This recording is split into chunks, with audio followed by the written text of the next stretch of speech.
रामराम सूर्यो. आता हळदीचा भाव आहे बघा 15,200. आता सूर्यो हे आता 15,200 आता 50,000 बिकतात. आता हळद कुठे? आता शेतकऱ्यापाशी हळदच राहिली नाही.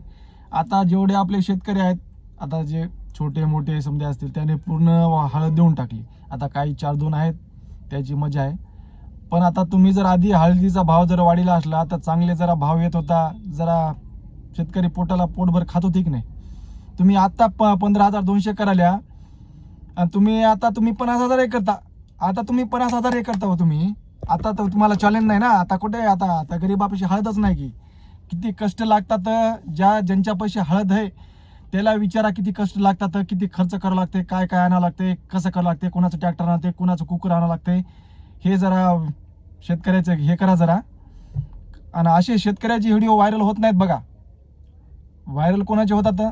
बिनकामाचे होतात. शेतकऱ्याविषयी असं व्हायरल होऊ शकत नाही. शेतकऱ्याचा जर विषय हे असा व्हिडिओ जर व्हायरल झाला असा तर शेतकरी कुठेला कुठं जाते ना. आता तुम्हाला सांगतो, शेतकऱ्याची माती करायची, कणी आपल्याला माती करायची. काय खताचं काय पोतं केवढ्याला आहे असे काय सांगावून काय नाही. आता पेरणीच्या टायमा, आता पेरणीचा टाइम आहे. डिझेल आहे, आता काय डिझेलचा भाव झाला, काय पेट्रोलचा काय भाव झालाय. आता कसं आहे बघा सूर्य, आपल्याला समधिकून मातीत घालायचं. आता समध्याला मातीतूनच घालायचं आपल्याला, आहे की नाही. या शेतकऱ्या आपल्याला काय सांगावून काय नाही. आता यायचं, आता हे 50,000 सुद्धा भाव करू शकतात. यायचं काही सांगता येत नाही बरं. आता चला जाऊ द्या सूर्य. भेटू सूर्य पुढच्या मध्ये. राम राम सूर्य.